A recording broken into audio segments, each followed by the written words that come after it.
angel always arrived late. Joy to the world, the Lord has come. Let earth receive her King. Let every heart prepare him room. And heaven and nature sing. And heaven and nature sing. And heaven and nature sing. And always knocked everyone's wings askew as he darted into his place.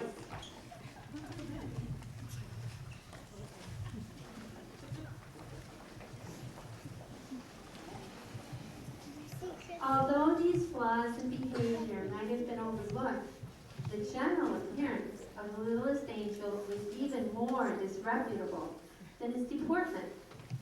It was said that he didn't even look like an angel.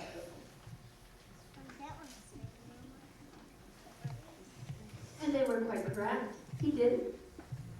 His halo was permanently tarnished, where he held onto it with one hot, little chubby hand when he ran, and he was always running. Furthermore, it never behaved as a halo should. It was always slipping down over his right eye, or over his left. Or else, just for pure meanness, slipping off the back of his head and rolling away down to the golden snake, just so he'd have to chase after it. Yes, and it must be here recorded that his wings were neither useful nor ornamental. All paradise held its breath when the littlest angel perched himself like an unhappy sparrow on the very edge of the gilded cloud and prepared to take off. He would teeter this way and that way. He would shut both of his eyes, hold his freckled nose, count up to 303, and then hurl himself slowly into space. However, owing to the fact that he always forgot to move his wings, the littlest angel always fell head over halo. Now, anyone can easily understand why the littlest angel would sooner or late have to be disciplined, and so he was directed to present his small self before an angel of peace.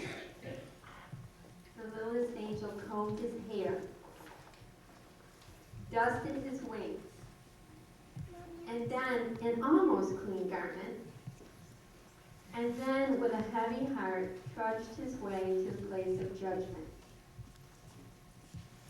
He tried to postpone the dreaded ordeal by loitering along the street of the guardian angels, but at length, and at last, he slowly approached a doorway, which was surmounted by a pair of golden scales, signifying that heavenly justice was dispensed within. To the littlest angel's great surprise, he heard a merry voice singing. The littlest angel removed his halo, and then polished it upon his garment. The singer, who was known as the understanding angel, looked down at the small culprit, and the littlest angel instantly tried to make himself invisible by the process of withdrawing his head into the collar of his garment, very much like a snapping turtle. At that, the singer laughed, a jolly, heartwarming sound, and said, "Oh, so you're the one who's been making heaven so unheavenly. Come here, cherub, and tell me all about it." The littlest angel ventured a look, first one eye, and then the other eye. Suddenly, almost before he knew it, he was perched next to the understanding angel and was explaining how very difficult it was for a boy who suddenly finds himself transformed into an angel. Yes, and no matter what the archangel said, he'd only swung once. Well, twice. Oh, all right then, he'd swung 3 times on the Golden Gate. But that was just for something to do. That was the whole trouble. There wasn't anything for a small angel to do. And he was very homesick. Oh, not that paradise wasn't beautiful, but the earth was beautiful too. Wasn't it created by God himself?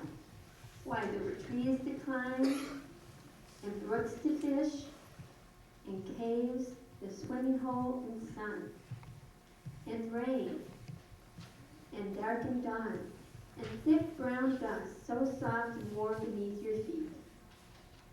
The understanding angel smiled, and in her eyes was the long-forgotten memory of another small girl from long ago. Then she asked the littlest angel what would make him most happy in paradise. The cherub thought for a moment and whispered in her ear, "There is a box. I left it under a special tree back home. If only I could have that." The understanding angel nodded her head. "You shall have it," she promised, and a fleet-winged heavenly messenger was instantly dispatched to bring the box to paradise.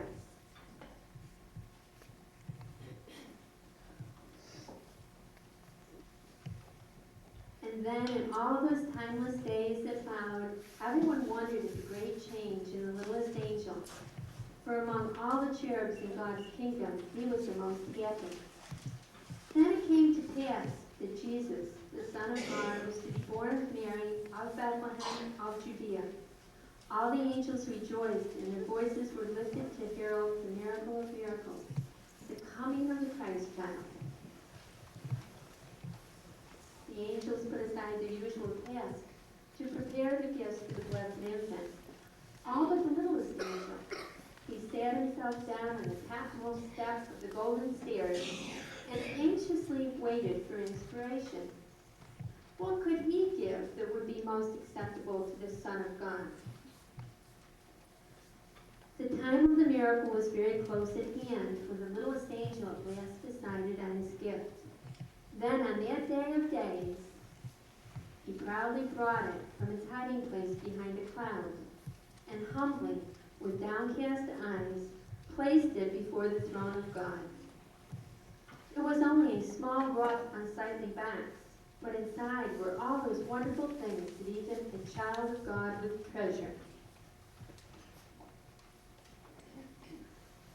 A small, rough, unsightly box, lying among all those other glorious gifts from all the angels of paradise.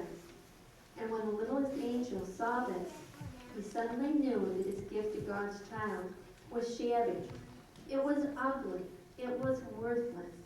If only he could hide it away from the sight of God before it was even noticed, but it was too late.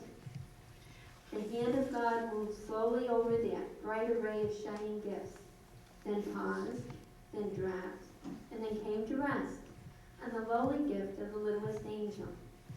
The littlest angel trembled as the box was opened, and there, before the eyes of God, was what he offered to the Christ child.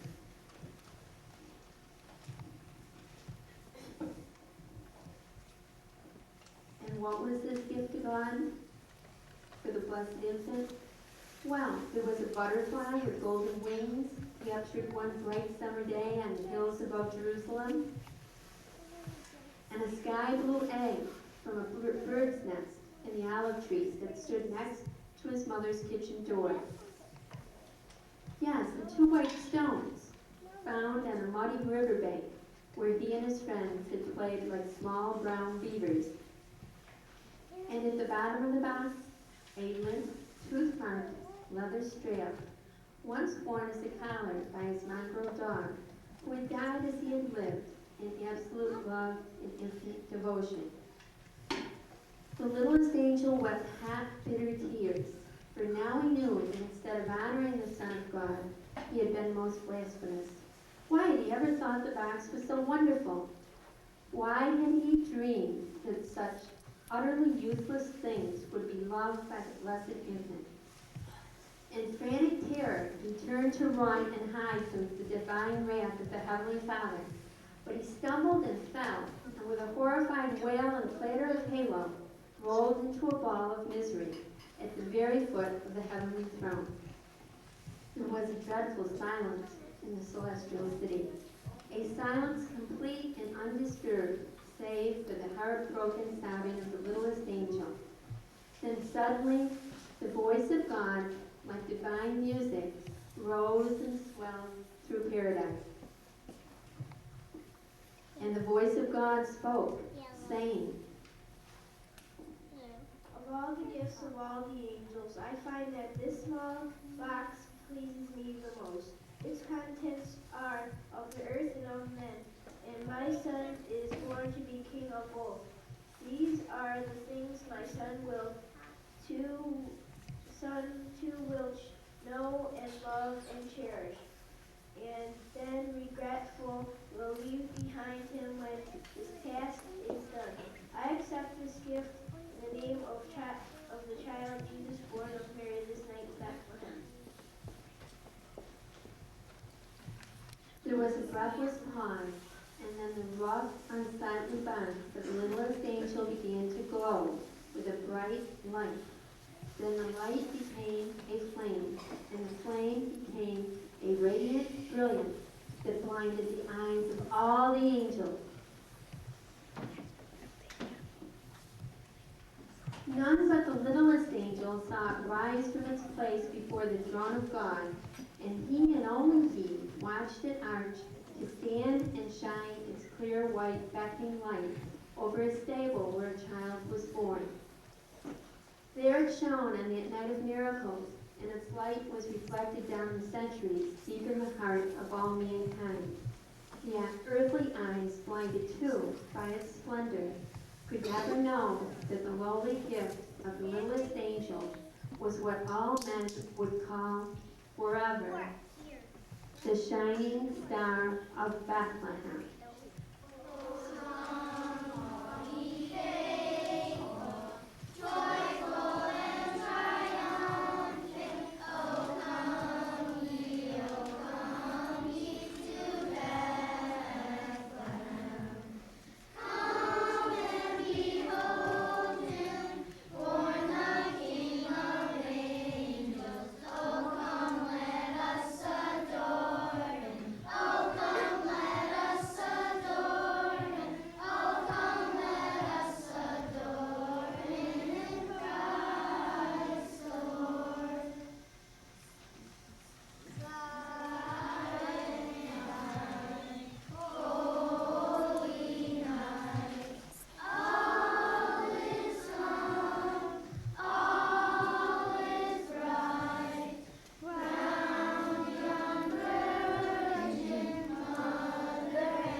Introduce our guest for today, right?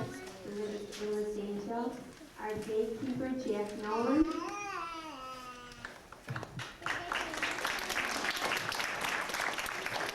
The gatekeeper's angels, Adam Green and Eddie Egbert.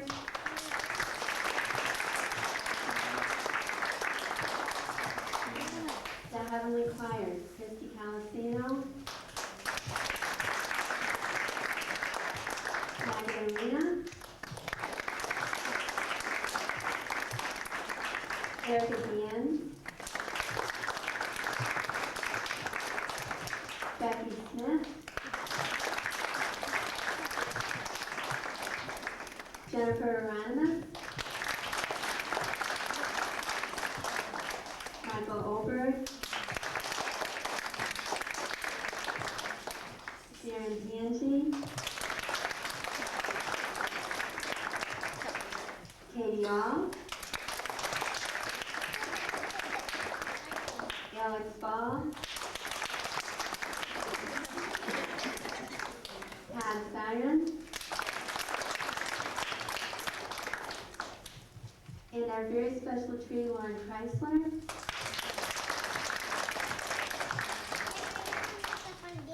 our heavenly messenger, Daniel Fontenot,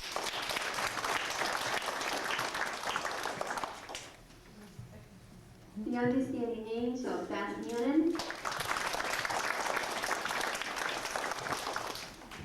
St. Michael the Archangel, Jacob Slight,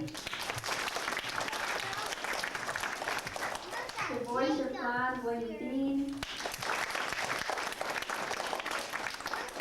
the Blessed Virgin Mary, Melissa Colin, and her husband, Joseph, Michael Vanderline.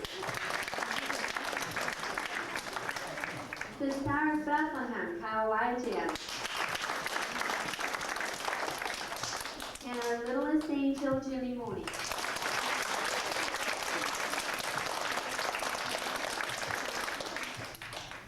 We wish you a Merry Christmas. We wish you a Merry Christmas. We wish you a Merry Christmas and a Happy New Year. Good tidings we bring to you and your King. We wish you a Merry Christmas and a Happy New Year.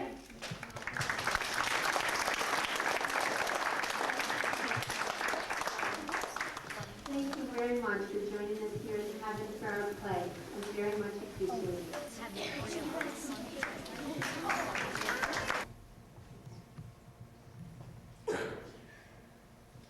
Good afternoon.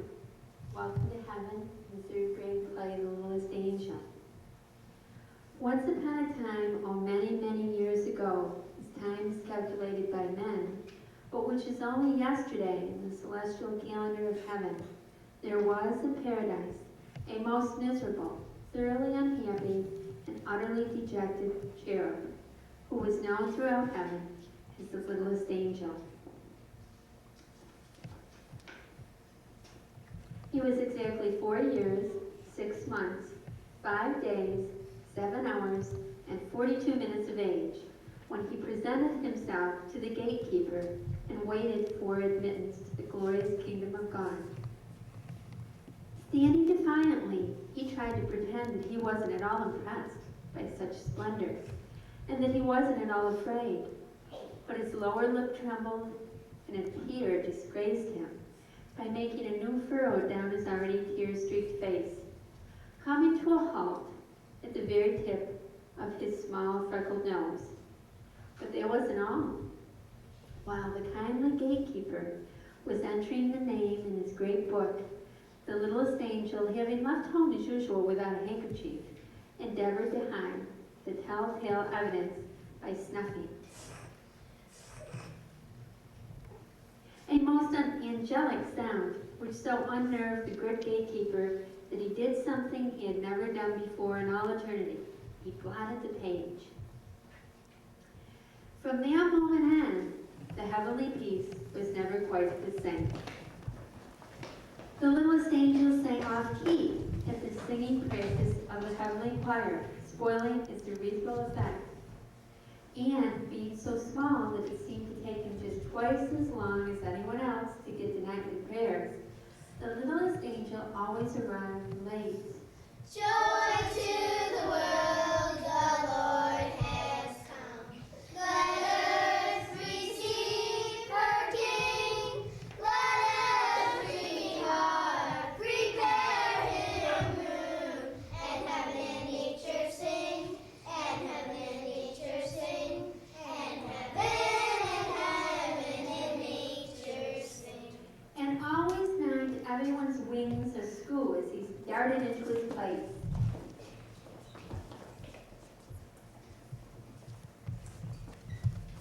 And although these flaws in behavior might have been overlooked, the general appearance of the littlest angel was even more disreputable than his deportment. It was whispered that he didn't even look like an angel. And they were all quite correct. He didn't. halo was permanently tarnished, where he held onto it with one hot little chubby hand when he ran, and he was always running. Furthermore, it never behaved as a halo should. It was always slipping down over his right eye, or over his left eye, or else just for pure meanness slipping off the back of his head and rolling away down some golden street just so he'd have to chase it. Yes, and it must be here recorded that his wings were neither useful nor ornamental. All paradise held its breath when the littlest angel perched himself like an unhappy sparrow on the very edge of a gilded cloud and prepared to take off. He would teeter this way and that way. He would shut both of his eyes, hold his freckled nose, count up to 303, and then hurl himself slowly into space. However, owing to the fact that he always forgot to move his wings, the littlest angel always fell head over halo. Now, anyone can easily understand why the littlest angel would soon or late have to be disciplined. And so, on an eternal day of an eternal month, in the year eternal, he was directed to present his small self before an angel of the peace. The littlest angel combed his hair, dusted his wings, and donned an almost clean garment, and then with a heavy heart trudged his way to the place of judgment. He tried to postpone the dreaded ordeal by loitering along the street of the guardian angels. But at length, and at last, he slowly approached a doorway which was surmounted by a pair of golden scales, signifying that heavenly justice was dispensed within. To the littlest angel's great surprise, he heard a merry voice singing. The littlest angel removed his halo, then polished it upon his garment. The singer, who was known as the understanding angel, looked down at the small culprit, and the littlest angel instantly tried to make himself invisible by the process of withdrawing his head into the collar of his garment, very much like a standing turtle. At that, the singer laughed, a jolly, heartwarming sound, and said, "Oh, so you're the one who's making heaven so unheavenly. Come here, cherub, and tell me all about it." The littlest angel ventured a look, first one eye and then the other eye. Suddenly, almost before he knew it, he was perched next to the understanding angel and was explaining how very difficult it was for a boy who suddenly finds himself transformed into an angel. Yes, and no matter what the archangel said, he only swung once. Well, twice. Oh, all right then. He swung 3 times on the golden gates. But it was just for something to do. That was the whole trouble. There wasn't anything for a small angel to do, and he was very homesick. Oh, not that paradise wasn't beautiful, but the earth was beautiful too. Wasn't it created by God himself? Why, there were trees to climb, and brooks to fish, and caves, the swimming hole, and sun, and rain, and dark, and dawn, and thick brown dust, so soft and warm beneath your feet. The understanding angel smiled, and in her eyes was a long-forgotten memory of another small girl from long ago. Then she asked the littlest angel what would make him most happy in paradise. The cherub thought for a moment and whispered in her ear, "There's a box. I left it under a special tree back home. If only I could have that." The understanding angel nodded her head. "You shall have it," she promised. And a fleet-winged heavenly messenger was instantly dispatched to bring the box to paradise.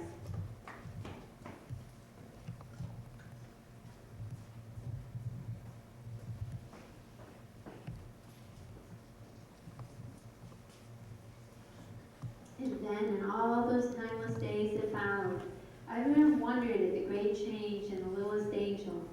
For among all the cherubs in God's kingdom, he was the most happy. Then it came to pass that Jesus, the Son of God, was to be born of Mary, of Bethlehem of Judea. All the angels rejoiced, and their voices were lifted to herald the miracle of miracles, the coming of the Christ child. The angels put aside their usual task to prepare their gifts for the blessed infant. All but the littlest angel. He sat himself down on the topmost step of the golden stairs and anxiously waited for inspiration.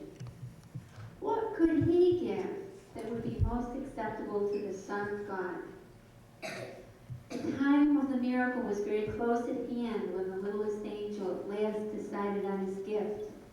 Then, on that day of days, he proudly brought it from its hiding place behind a cloud, and humbly, with downcast eyes, placed it before the throne of God.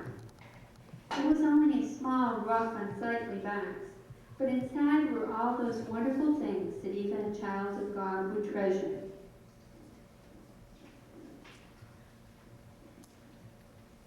A small, rough, unsightly box lying among all those other glorious gifts from all the angels of paradise. And when the littlest angel saw this, he suddenly knew that his gift to God's child was shabby. It was ugly. It was worthless. If only he could hide it away from the sight of God before it was even noticed, but it was too late. The hand of God moved slowly over all that bright array of shining gifts, then paused, then dropped, then came to rest on the lowly gift of the littlest angel. The littlest angel trembled as the box was opened, and there, before the eyes of God, was what he offered to the Christ child. And what was his gift to the blessed infant? Well, there was a butterfly with golden wings, captured one bright summer day in the hills above Jerusalem. And a sky blue egg from a bird's nest in the olive tree that stood to shade his mother's kitchen window. Yes, and 2 white stones found on a muddy riverbank where he and his friends had played like small brown beavers. And at the bottom of the box, a limp, tooth-marked leather strap, once worn as a collar by his mongrel dog, who had died as he had lived, in absolute love and infinite devotion. The littlest angel wept hot, bitter tears, for now he knew that instead of honoring the Son of God, he had been most blasphemous. Why had he ever thought the box was so wonderful? Why had he dreamed that such utterly useless things would be loved by the blessed infant?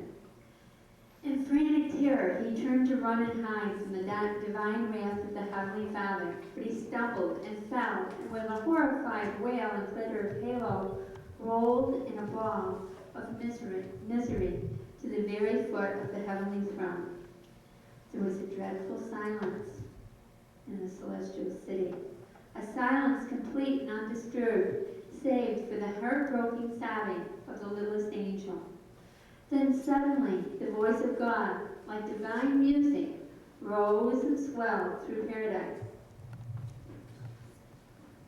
And the voice of God spoke, saying, Of all the gifts of all the angels, I find that this small box pleases me the most. Its contents are of the earth and of men. And my son is born to be king of both. These are the things my son too will know and love and cherish, and then regretful will leave behind him when his task is done. I accept this gift in the name of the child Jesus, born of Mary this night in Bethlehem. There was a breathless pause, and then the rough, unsightly box of the littlest angel began to glow with a bright light. Then the light became a flame, and the flame became a radiant brilliance that blinded the eyes of all the angels. None but the littlest angel saw it rise from its place before the throne of God. And he, and only he, watched it arch to stand and shed its clear white beckoning light over a stable where a child was born.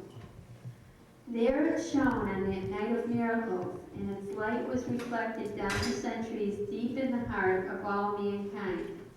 Yet earthly eyes, blinded too by its splendor, could never know that the lowly gift of the littlest angel was what all men would call forever the shining star of Bethlehem. Oh, come, all ye faithful, joyful and triumphant. Oh, come ye to Bethlehem. Come and behold him, born the King of angels. Oh, come, let us adore him. Oh, come, let us adore him. Oh, come, let us adore him in Christ, Lord. Silent night, holy night, all is calm, all is bright. Round yon virgin mother and child, holy infant, so tender and mild, sleep in heavenly peace. Sleep in heavenly peace. And now I'd like to introduce the cast of the Littlest Angel. The gatekeeper, Jack Nolan.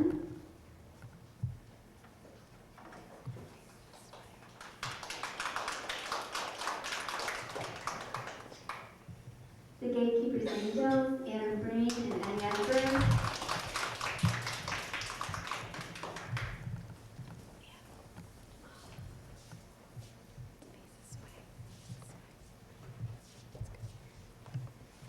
The Heavenly Choir, Todd Simon,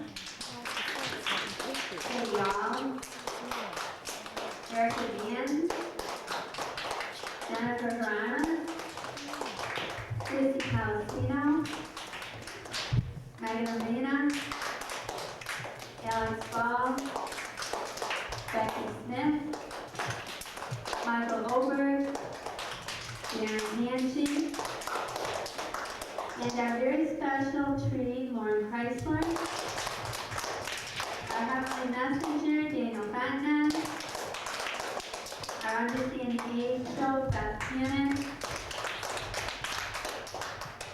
our St. Michael the Archangel, Jacob Slade, the Voice of God, William Dean, the Blessed Virgin Mary, Mercy Cohen, her husband Joseph, Michael Vanderline, the Star of Bethlehem, Kyle Lychan, and our littlest angel, Jimmy Moon. Okay, so they all turn around, face this way. Boys and girls, would you turn around and face the camera, please? Take a Make bow. line across. Well, how about they just Addie, walk out? You need to go over there.